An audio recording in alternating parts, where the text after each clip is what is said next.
تو کمپٹیشن کا میدان دنیا کو بنایا ہی نہیں انہوں نے، سارا کمپٹیشن آخرت کے لیے، چپکے سے دوڑ رہے ہیں، خاموشی کے ساتھ دوڑے چلے جا رہے ہیں. بس کیا کرتے ہیں اور کتنا کام کرتے ہیں کانوں کان نہیں بتاتے کسی کو. جیسے حدیث میں آتا ہے کہ دائیں ہاتھ سے نیکی کرو، دائیں ہاتھ سے دو تو بائیں ہاتھ کو نہ پتہ چلے. ڈھنڈورا پیٹنے والے نہیں، واہ واہ نہیں کروانی. کمپٹیشن آخرت کے لیے ہے سارے کا سارا، وہاں یہ پرومیننٹ ہونا چاہتے ہیں. دنیا میں مشہور ہونے سے کوئی مطلب نہیں، آخرت میں مشہور ہونا چاہتے ہیں. اور جو آخرت میں سبقت لے جانا چاہے، اس مقابلے میں حصہ لینا چاہتا ہے، تو وہاں کے مقابلے کے تو رولز بالکل ڈیفرنٹ ہیں دنیا کے رول سے. ہر جگہ تو یہ ہوتا ہے کسی نے سر توڑ کوشش کر لی، اس کے باوجود ناکامی کا سامنا کرنا پڑا. آخرت میں رول کیا ہے؟ کوشش ہی انجام ہے. Your journey is your destination. سب سے زیادہ وہ کامیاب جس نے سب سے زیادہ کوشش کی. وَنَهَا النَّفْسَ عَنِ الْهَوَىٰ، جس نے جتنا اپنے آپ کو روک کے تھام کے رکھا، زبان کو لگام دی، آنکھوں کو جھکایا، دل کو نرم کیا، جو برا کرتے ہیں ان کے ساتھ اچھا کیا، آگے بڑھ کر نیکی کرنے والے.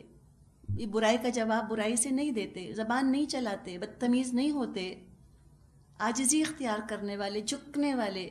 انہیں کوئی ون اپ ہونے کا شوق نہیں ہے کسی کے اوپر بھی. بس یہ تو چاہتے ہیں کہ میرا رب مجھ سے راضی ہو جائے، بس میں ایسا بن جاؤں کہ میں اپنے رب کو بہت اچھا لگنے لگوں. بس اللہ سے یہ دعا کیا کریں کہ اللہ مجھ میں وہ خوبیاں پیدا کر دے جو تجھ کو بہت اچھی لگتی ہیں. اللہ میں تیری نظروں میں جج جاؤں. لوگ کیا کہتے ہیں، سچا کہتے ہیں، جھوٹا کہتے ہیں، پاگل کہتے ہیں، دیوانہ کہتے ہیں، نیک کہتے ہیں، بد کہتے ہیں، چھوڑ دیں ان فکروں کو. لوگوں کا کیا ہے، ان کا تو روز معیار بدلتا ہے. جیسے دنیا کے بازار ہیں نا، روز قیمتیں گھٹتی ہیں اور بڑھتی ہیں، تو دنیا کے بازار میں انسان کا بھی یہی معاملہ ہے. کبھی قیمت بہت ہوتی ہے، کبھی آپ گھٹ رہے ہوتے ہیں لوگوں کی نظروں میں، کبھی بڑھ رہے ہوتے ہیں. یہ تو آئے دن کا معاملہ ہے. ایک دن بڑی عزت ہے، اگلے دن وہ آپ کو سر سے اتار کر پھینک دیں گے. تو اتنا جو یہ کہ فکل مائنڈڈ جو لوگ ہیں، ان کے چکروں میں مت پڑیں. آخرت کا بس سوچیں کہ اللہ تعالیٰ ان میں شامل کر دے. اولئک المقربون، یہ تو مقرب ہوں گے، فی جنات النعیم، نعمت بھری جنتوں میں رہیں گے. ثلۃ من الاولین، اگلوں میں بہت ہوں گے. وقلیل من الآخرین، اور پچھلوں میں کم. ثلۃ، ثا لام لام اس کا مادہ ہے، جماعت کو کہا جاتا ہے، گروہ کو. اب ثلۃ من الاولین قلیل من الآخرین، اگلوں میں بہت ہوں گے، پچھلوں میں کم ہوں گے. ابھی اگلا اور پچھلا یہ بھی ایک ریلیٹو ٹرم ہے نا، تو اس ریلیٹو ٹرم کی وجہ سے اس کے کئی مطلب کیے گئے ہیں، مختلف. ایک مطلب جو کیا گیا ہے اولین اور آخرین کا، اس مطلب میں پوری نسل انسانی کو سامنے رکھا گیا، انٹائر ہیومینٹی. اور اس میں ڈیوائیڈ یوں کیا گیا کہ نبی اکرم صلی اللہ علیہ وسلم کی امت سے پہلے جتنے لوگ تھے وہ اولین، اور نبی اکرم صلی اللہ علیہ وسلم کی امت وہ آخرین. تو اگر یہ ڈیفینیشن سامنے رکھا جائے تو اس سے تو پھر یوں پتہ چلتا ہے کہ پہلے والے لوگ بہتر تھے. ثلۃ من الاولین، اس میں تو بہت سے سابقون ہوں گے، تو ان میں زیادہ ہوں گے. اور نبی اکرم صلی اللہ علیہ وسلم کی امت میں مقرب اور سابقون والے کم ہوں گے. یہی نتیجہ نکلے گا اس بات کا. لیکن یہ بات درست تو نہیں ہے کہ نبی اکرم صلی اللہ علیہ وسلم کی امت میں مقربین کم ہوں اور دوسری امتوں میں مقربین زیادہ ہوں. یہ نہیں ہو سکتا، اس لیے کہ جس درجے کے لوگ صحابہ میں پائے جاتے تھے، ایسے لوگ تو اس سے پہلے کسی نبی کی امت میں پائے نہیں گئے. صحیح مسلم میں حدیث ہے، نبی اکرم صلی اللہ علیہ وسلم نے ارشاد فرمایا، میرے سامنے مختلف امتوں کے لوگ لائے گئے. بعض نبی ایسے تھے جن کے ساتھ 10 افراد سے بھی کم لوگ تھے، صرف 10 لوگ. بعض نبیوں کے ساتھ 1 یا 2 آدمی بھی تھے، صرف 1 یا 2. اتنی تبلیغ کری، صرف 2 لوگ ساتھی بنے. اور کوئی نبی ایسا تھا جس کے ساتھ کوئی بھی نہ تھا، ایک بھی نہیں. اتنے میں میرے سامنے ایک بڑی امت آئی، میں یہ سمجھا یہ میری امت ہے۔ مجھے کہا گیا یہ موسیٰ علیہ السلام اور ان کی امت ہے، آپ آسمان کے کنارے کی طرف دیکھیے۔ میں نے دیکھا تو وہاں بھی ایک بڑی جماعت تھی۔ پھر مجھ سے کہا گیا آپ آسمان کے دوسرے کنارے کی طرف دیکھیے۔ میں نے دیکھا تو ایک بہت بڑی جماعت پائی گئی۔ مجھے بتایا گیا یہ آپ کی امت ہے، الحمدللہ، جس میں 70,000 افراد بغیر حساب اور عذاب کے جنت میں داخل کیے جائیں گے۔ 70,000 سوچیں ذرا۔ ایک اور حدیث میں آتا ہے، نبی اکرم صلی اللہ علیہ وسلم نے فرمایا جنتیوں کی 120 قطاریں ہوں گی، جن میں سے 80 قطاریں اس امت کی ہوں گی اور 40 قطاریں باقی امتیوں کی۔ ایک اور حدیث میں فرمایا، صحیح مسلم میں یہ حدیث ہے، ابو مسعود رضی اللہ عنہ کہتے ہیں رسول اللہ صلی اللہ علیہ وسلم نے ہم سے ارشاد فرمایا کیا تم اس بات پر خوش نہیں ہو کہ اہل جنت میں سے 1/4 تم میں سے ہوں گے؟ یہ سن کر ہم نے خوشی سے اللہ اکبر کہا۔ پھر آپ نے ارشاد فرمایا کیا تم اس بات سے خوش نہیں ہو کہ اہل جنت سے 1/3 تعداد تمہاری ہو؟ ہم نے پھر خوشی سے اللہ اکبر کہا۔ پھر آپ نے ارشاد فرمایا مجھے امید ہے اہل جنت میں سے آدھے تم ہوگے۔ اس کی وجہ یہ ہے جو میں بیان کر رہا ہوں کہ مسلمانوں کی تعداد کافروں کے مقابلے میں ایسی ہے جیسے سیاہ بیل کے جسم پر ایک سفید بال، یا سفید بیل کے جسم پر ایک سیاہ بال۔ ایک اور حدیث میں آتا ہے، آپ نے فرمایا، یہ ترمذی میں ہے، کہ میرے رب نے میرے ساتھ وعدہ کیا ہے کہ میری امت سے 70,000 افراد کو بلا حساب اور عذاب جنت میں داخل فرمائے گا، اور ہر 1000 کے ساتھ مزید 70,000 آدمی جنت میں داخل فرمائے گا، اور 3 لطف بھرے ہوئے میرے رب کے اور بھی جنت میں داخل ہوں گے۔ اب یہ اللہ کے 3 لطف یہ کیا ہوں گے یہ ہم کوئی اندازہ نہیں لگا سکتے۔ تو کون بچے گا بتائیے؟ کوئی بھی نہیں بچے گا۔ ایک اور حدیث میں آتا ہے، صحیح مسلم میں حدیث ہے، آپ نے فرمایا میری امت میں سے 70,000 آدمی بغیر حساب جنت میں جائیں گے۔ صحابہ نے عرض کیا یا رسول اللہ وہ کون خوش نصیب ہوں گے؟ آپ نے ارشاد فرمایا یہ وہ لوگ ہوں گے جو نہ دم کراتے ہیں، نہ شگون لیتے ہیں، نہ داغ لگاتے ہیں، اور صرف اپنے رب پر توکل کرتے ہیں۔ عکاشہ رضی اللہ عنہ کھڑے ہوئے اور عرض کیا اے اللہ کے نبی دعا فرمائیے اللہ مجھے ان لوگوں میں سے کر دے۔ آپ نے ارشاد فرمایا تو ان میں سے ہے۔ اسے مسلم نے روایت کیا ہے۔ اس کے بعد ایک اور بھی روایت آتی ہے، جب آپ نے عکاشہ کے لیے فرمایا کہ تو ان میں سے ہے تو ایک اور صحابی کھڑے ہوئے، کہا کہ میرے لیے بھی دعا کیجیے میں بھی ان میں سے ہوں۔ آپ نے کہا کہ نہیں، عکاشہ تم سے سبقت لے گیا۔ سبقت والی چیز ہے نا کہ جب انسان کوئی خوشخبری سنے، اچھی خبر سنے، فوراً اپنے لیے دعا کرے کہ اللہ میں ان میں سے، انتظار نہ کرے اچھا ابھی تو میں اس قابل ہوئی نہیں کہ میں دعا کروں، جب اس قابل ہو جاؤں گی تو پھر دعا کرنا شروع کروں گی۔ کیا ضرورت ہے اتنا کیلکولیشن کرنے کی؟ فوراً کہ فوراً انسان بس دعا کر لے۔ تو ان احادیث کی روشنی میں یہ بات ہمارے سامنے آتی ہے کہ یہ نہیں ہو سکتا کہ پچھلی امتوں میں لوگ زیادہ مقرب ہوں اور نبی اکرم صلی اللہ علیہ وسلم کی امت میں کم ہوں۔ اب دوسری رائے کی طرف آتے ہیں۔ ان کا کہنا یہ ہے یہ جو ذکر کیا گیا اولین اور آخرین، یہ خود نبی اکرم صلی اللہ علیہ وسلم کی امت کے حوالے سے بات کی جا رہی ہے۔ یہ آپ کی امت ہی کے 2 گروہ ہیں۔ اولین سے مراد شروع کے دور کے لوگ، یعنی صحابہ، تابعین اور تبع تابعین۔ ان میں مقربین کثرت سے ہوں گے، ثلۃ من الاولین، کثرت سے ہوں گے، اور اس کی تائید نبی اکرم صلی اللہ علیہ وسلم کی حدیث سے بھی ہوتی ہے۔ آپ نے فرمایا خیر امتی قرنی ثم الذین یلونہم ثم الذین یلونہم، کہ میرے دور کے لوگ بہترین ہیں، بہترین میرے دور کے لوگ ہیں، اس کے بعد وہ جو ان سے ملے، اس کے بعد وہ جو ان سے ملے۔ لیکن یہ بعد والوں میں تھوڑے ہوں گے، جو فرمایا قلیل من الآخرین، پچھلوں میں تھوڑے ہوں گے۔ یہ تھوڑا پڑھ کے دل نہ تھوڑا کریں ہم، یہ تو نہیں فرمایا کہ بالکل نہیں ہوں گے، کیا پتہ میں ہی ہوں، وائی ناٹ؟ اور آپ کہیں اچھا بڑی خوش فہمی ہے ان کو اپنے بارے میں۔ میں سے مطلب ہے کہ آپ اپنے بارے میں کہیں، میں اپنے بارے میں کہوں کہ قلیل من الآخرین، جگہ تو ہے نا، گنجائش تو ہے کسی کالج میں یونیورسٹی میں کہتے ہیں ایک سیٹ ہے تو ہم اپلائی تو کر دیتے ہیں، کیا پتہ میں ہی ہوں، تو وائی ناٹ. عمر رضی اللہ عنہ جیسے اپنے بارے میں فرماتے تھے کہ اگر مجھے پتہ چل جائے کہ جہنم میں کوئی نہیں جائے گا سوائے ایک کے، تو میں سمجھوں گا وہ میں ہی ہوں جو جہنم میں جا رہا ہے. اور اگر مجھے پتہ چل جائے کہ جنت میں کوئی نہیں جانے والا ہے سوائے ایک کے، میں سمجھوں گا کہ وہ میں ہی ہوں. یہ بیلنس ہے نا. آسان نہیں ہے یہ بیلنس لے کر آنا، لیکن امید رکھنی چاہیے. Try for it, be ambitious. کیوں نہیں میں ہو سکتی ان قلیل کے اندر، سابقون والوں کے اندر. ہر خاندان میں کوئی نہ کوئی ایک تو کھڑا ہوتا ہے، بیکن آف لائٹ بن کے، روشنی کا مینار بن کے، جو کہ پکارتا ہے لوگوں کو اللہ کی طرف. مخالفتیں وہ زیادہ اٹھاتا ہے، وہ پائنیئر بنتا ہے، زیادہ لوگوں کی باتیں سنتا ہے، بہت کڑوی سنتا ہے، بہت مشقت اٹھاتا ہے، اور بعد والوں کے لیے آسانی کر دیتا ہے، بعد کی نسل والوں کے لیے.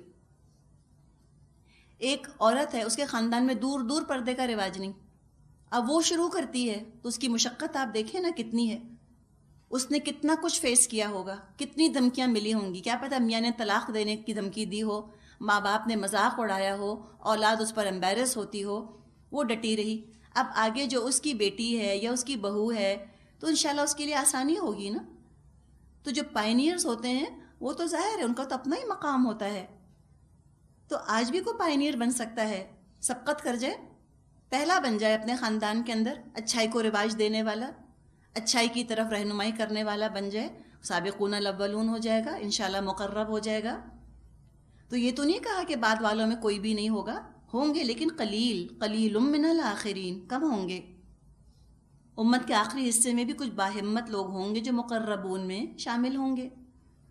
ترمذی میں انس رضی اللہ عنہ سے روایت ہے، نبی اکرم صلی اللہ علیہ وسلم نے فرمایا، میری امت کی مثال بارش کی سی ہے، نہیں میں کہہ سکتا اس کے پہلے حصے میں زیادہ بہتری ہے یا آخری حصے میں. تو ہم تو آخری حصہ ہی ہیں نا، اس لیے کہ آپ نے 15ویں صدی کے بعد خاموشی اختیار فرمائی تھی. تو یہ تو حقیقت ہے کہ اب آخری حصہ تو شروع ہو چکا، ہم اسی میں ہیں.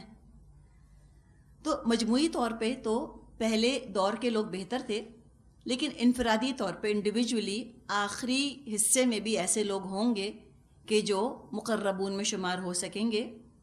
اور اس کی پہچان یہ بتائی نبی اکرم صلی اللہ علیہ وسلم نے کہ وہ کیا کریں گے، یامرون بالمعروف، نیکی کا حکم دیں گے، وینہون عن المنکر، اور برائی سے روکیں گے، ویقاتلون اہل الفتن، اور فتنے والوں سے وہ جنگ کریں گے، مجاہد ہوں گے.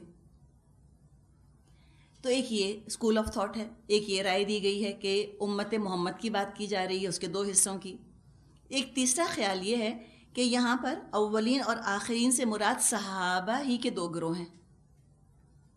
سورہ توبہ میں ہم نے پڑھا تھا، سابقون الاولون من المہاجرین والانصار، کہ سبقت کرنے والے مہاجروں اور انصار میں سے. تو بعض کا کہنا ہے کہ یہ صحابہ کی دو کیٹیگریز ہیں، ایک وہ جو کہ فتح سے پہلے ایمان لائے، اور ایک وہ جو فتح کے بعد ایمان لائے. فتح مکہ سے پہلے یا صلح حدیبیہ سے پہلے جو ایمان لائے انہوں نے بہت مشکلات اٹھائیں، کوئی شک نہیں، ان کے درجے بڑے ہیں. صلح حدیبیہ کے یا فتح مکہ کے بعد تو حالات بڑے آسان، بڑے جو ہیں وہ فیوریبل ہو گئے، اس میں تو اسلام لانا مشکل ہی نہ رہا. تو ان کا بھی اجر ہے، لیکن وہ سابقون الاولون کے درجے کو تو نہ پہنچ سکیں گے. یہی موضوع انشاءاللہ آگے پھر سورہ حدید میں بھی آئے گا، انشاءاللہ وہاں پر پھر اور اس کے بارے میں بات کریں گے. سبحانک اللہم و بحمدک، نشہد ان لا الہ الا انت، نستغفرک و نتوب الیک. السلام علیکم ورحمۃ اللہ وبرکاتہ. نحمدہ ونصلی علی رسولہ الکریم، اما بعد، فاعوذ باللہ من الشیطان الرجیم، بسم اللہ الرحمن الرحیم. رب اشرح لی صدری ویسر لی امری واحلل عقدۃ من لسانی یفقہوا قولی. سورۃ الواقعہ آیت نمبر 15 سے شروع کریں گے. ذکر آ رہا ہے جنتیوں کا اور ان کی لگژریز کا ذکر کیا جا رہا ہے. کیا ان کا حال ہوگا، کس طرح وہ انجوائے کر رہے ہوں گے، ان کا فرنیچر کیسا ہوگا، ان کے گھر کیسے ہوں گے، اور کھانا اور نوکر کیسے ہوں گے، اور برتن کیسے ہوں گے. فرمایا علی سرر موضونۃ متکئین علیہا متقابلین، مرصع تختوں پر تکیہ لگائے آمنے سامنے بیٹھیں گے۔ سرر سریر کی جمع ہے، چارپائی، تخت، تھرون جس کو کہتے ہیں، تھرونز بھی ہو سکتے ہیں، چھپر کٹ کہا جاتا تھا جن کو، ایسے کہ کینوپیڈ بیڈز ہوتے ہیں نا، کینوپی والے، بہت خوبصورت۔ بہرحال کوئی آرام کی جگہ ہے، چاہے وہ کوئی صوفہ ہو یا تخت ہو یا بستر ہو۔ اور کیسے ہوں گے وہ؟ موضونۃ، واو ضاد نون مادہ ہے، مطلب ہوتا ہے اس کا انتہائی عمدہ بنائی کرنا، بہت اچھا ویو کرنا۔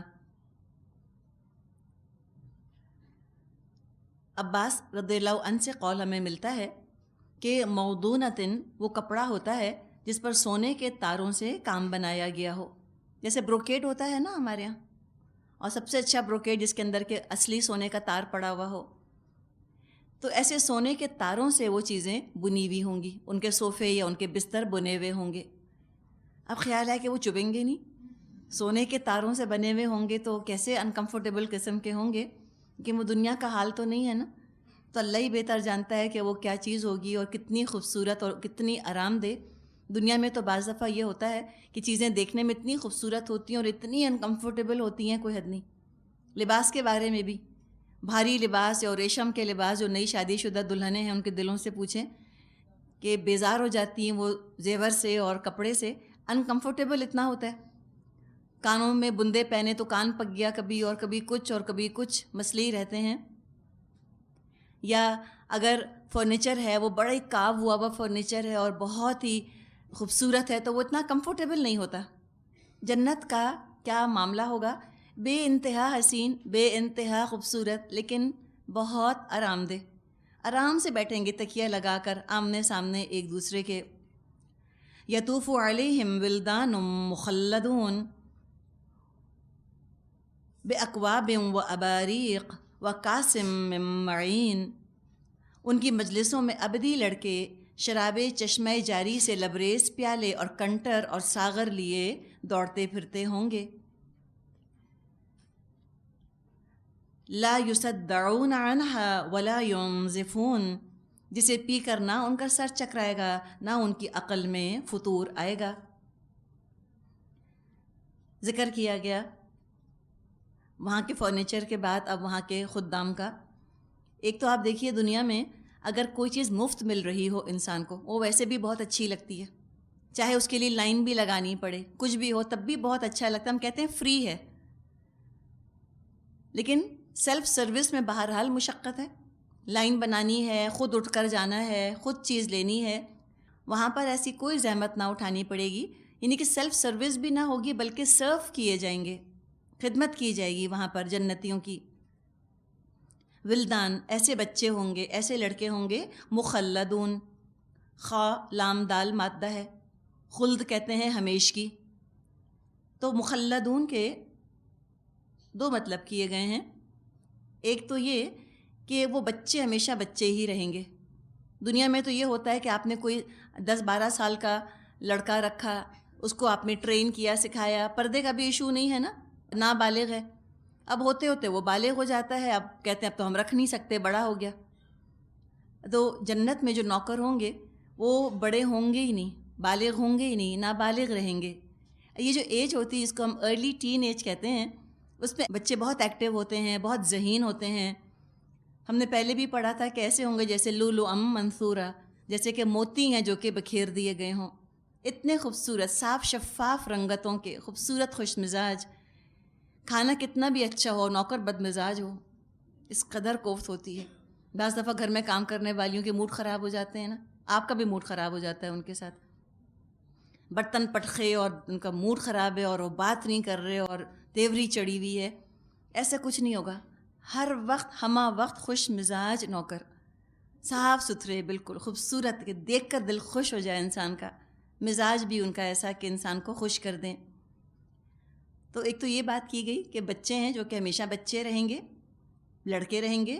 اور مخلد کا ایک اور بھی ترجمہ کیا گیا ہے، مخلد کا مطلب ہوتا ہے کانوں میں بالیاں پہننے والا، جیسے کہ آپ نے بادشاہوں کو دیکھا ہوگا کہ وہ زیور پہنا کرتے تھے، تو اس طرح جو لڑکے ہوں گے وہ اس طرح سجے ہوئے ہوں گے، اتنے خوبصورت ہوں گے، زیور پہنے ہوئے ہوں گے انہوں نے. اور وہ کیا لے کر آئیں گے؟ بِأَكْوَابٍ وَأَبَارِيقٍ. اکواب کوب کی جمع ہے، کاف واو با. جیسے انگلش میں ہم کپ کہتے ہیں نا، گلاس کی طرح جس کا ہینڈل نہ ہو، تو اکواب گلاسز لیے ہوئے، جس کو ساغر کہا جاتا ہے، ڈرنکس کے لیے ہوں گے نا. گلاس جیسے ہم کہتے ہیں خالی پانی کے لیے، اور اردو شاعری میں ساغر لفظ استعمال کیا جاتا تھا وائن کے لیے، شراب کے لیے. تو مراد ہے کہ جو مشروب ہوگا جنت کا، جو ڈرنکس ہوں گے جنت کے، بیوریجز ہوں گے، ان کے لیے اس طرح سے اکواب ہوں گے. اور اباریق، اباریق ابریق کی جمع ہے.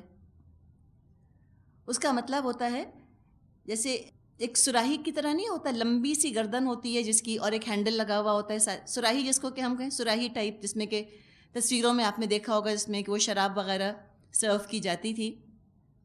تو لمبی گردن والا کنٹینر جس کے اوپر سٹاپر لگا ہوا ہو، اس کے اوپر ڈاٹ لگی ہوئی ہو، اور اس کا ہینڈل بھی ہو. وَكَأْسٍ مِّن مَّعِينٍ، اور صاف ستھرے مشروب کے وہ گلاس لے کر بھاگ رہے ہوں گے، دوڑ رہے ہوں گے، تیزی سے گردش کر رہے ہوں گے. یعنی کیا؟ بڑے چاق و چوبند ہوں گے، بڑے ایکٹیو ہوں گے. یہ آپ چھوٹی چھوٹی چیزیں اگر آپ ان بٹوین دا لائنز جائیں، اس کو فیل کریں، تو یہ چیز انسان کو دنیا میں محسوس ہوتی ہے کہ بہت ہی بہترین کھانا ہے، لیکن اگر آپ کے پاس وہ بہت دیر میں پہنچا، آپ نے آرڈر دیا اور اس کے بعد وہ پہنچ ہی نہیں رہا. ہوٹل میں جا کر بیٹھیں، جب رش بہت ہوتا ہے، آپ نے آرڈر دے دیا، آدھا گھنٹہ گزر گیا، اور بیرا آپ نے دیکھا کہ ٹرے لے کر چلا آ رہا ہے اور مسکراتا ہوا آپ کے پاس سے گزر گیا. پتہ چلا وہ پچھلے والے ٹیبل والوں کا آرڈر تھا. پھر آپ بیٹھے ہیں، پھر انتظار کر رہے ہیں، اور آپ دیکھ رہے ہیں لوگوں کے موڈ بگڑ رہے ہیں اور اریٹیشن ہو رہا ہے، اور سب خوش مزاج لگنے کی کوشش کر رہے ہیں. اب پے کر دیا ہے، آ کے بیٹھے ہیں، آؤٹنگ ہے، سپوز ٹو بی انجوائبل، لیکن آپ دیکھیں باہر کھانا کہاں انجوائبل ہے. ایک کوفت کا شکار ہوتا ہے انسان، لیکن بس ایک فیٹ بن گیا ہے کہ باہر کھانا ہے، اور پیسہ اتنا جب 10 گنا خرچ ہو رہا ہے گھر کے مقابلے میں، تو انجوائے کرنے کو پریٹینڈ تو کریں گے کم از کم. کتنی کوفت انسان کھاتا ہے نا، اس کا مقابلہ کیجئے یہاں. ایسے تیزی کے ساتھ دوڑتے پھرتے ہوں گے. ادھر آپ نے فرمائش کی، ادھر وہ چیز جو ہے وہ سامنے آ گئی، اور خوبصورت صاف ستھرے گلاسوں کے اندر. یہ نہیں کہ آپ کہیں گنڈے کی بو آ رہی ہے، یہ گلاس لے جاؤ، اس میں بال پڑا ہے، اس کو لے جاؤ، اس میں مکھی تیر رہی ہے. نہیں، کاسم من معین، صاف ستھرا بالکل مشروب ہوگا جس کو لے کے دوڑتے ہوں گے. اب دنیا میں کتنی بھی ایکسپینسو وائن ہو، کتنا بھی کچھ بھی اس کا ونٹیج ہو، کچھ بھی ہو، جو بھی زیادہ پی لیں تو بہرحال پھر ہینگ اوور تو ہوتا ہی ہے نا.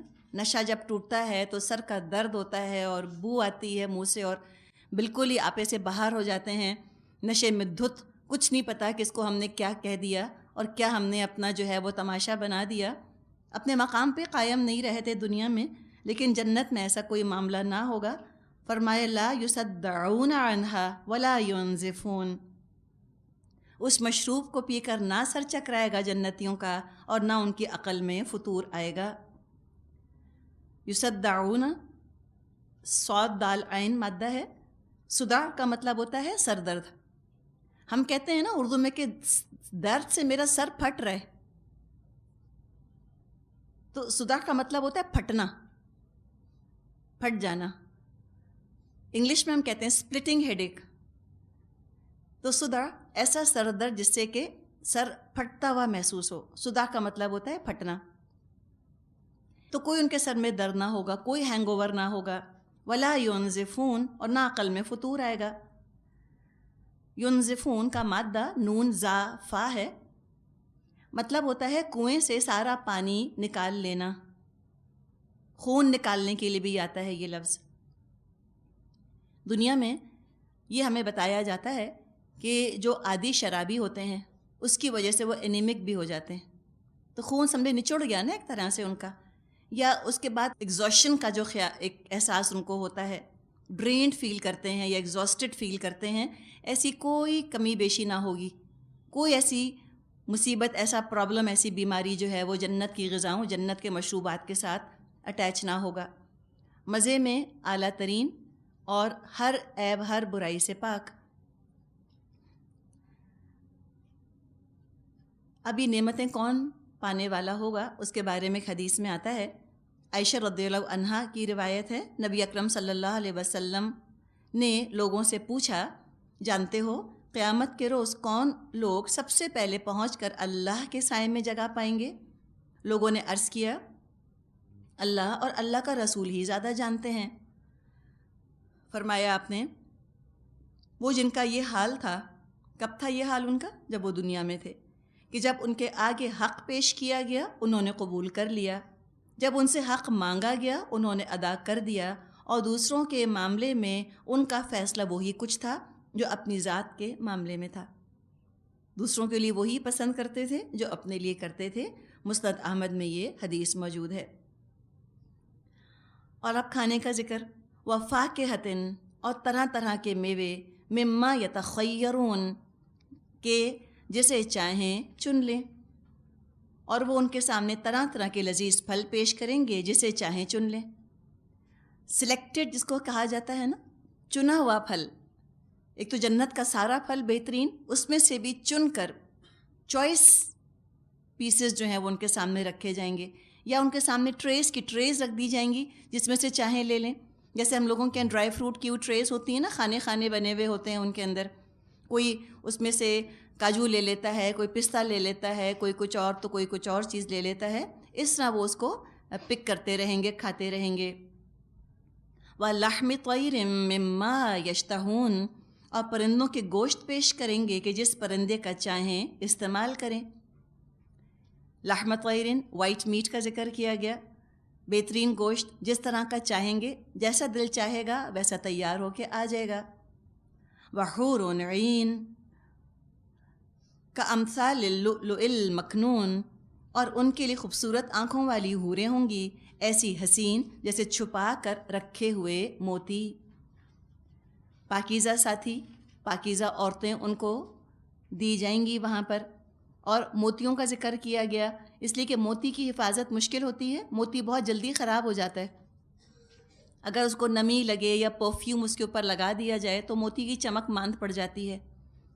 عام طور پہ جو موتی کا زیور استعمال کرتے ہیں ان کو یہ بتایا جاتا ہے کہ آپ موتی پہن کر پرفیوم نہ چھڑکیں اپنے اوپر، اور آپ اسے کسی سخت چیز کے اندر نہ رکھیں. ویلویٹ کے اندر اس کو بہت حفاظت کے ساتھ رکھا جاتا ہے. تو یہ حفاظت کے لیے ایک استعارہ استعمال کیا گیا کہ تم کیا سمجھو کیسی ہیں وہ حوریں؟ ایسی ہیں بس یوں سمجھو، تم کو سمجھانے کے لیے بتایا جیسے کہ چھپا کر رکھے گئے موتی. اتنی خوبصورت، اتنی شفاف، اتنی حسین. اور یہ ایسی ہاتھ آنے والی چیز نہیں.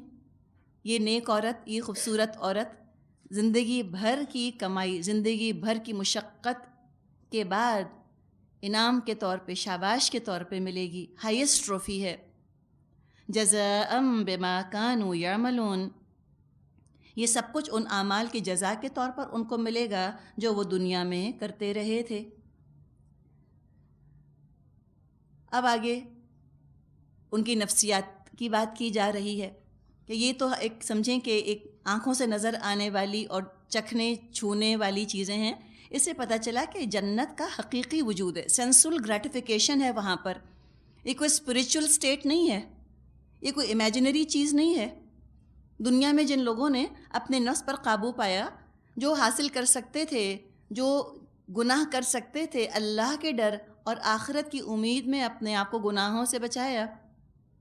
ایک مرد ہے، اس کے پاس موقع ہے، کچھ عورتیں اپنے آپ کو زنا کے لیے پیش کرتی ہیں، اس کے سامنے آفر کرتی ہیں، اس کو انوائٹ کرتی ہیں. وہ اللہ کے خوف سے انکار کرتا ہے، اپنے آپ کو بچاتا ہے. تو کیا اس کے لیے کوئی بدلہ نہ ہوگا جنت میں؟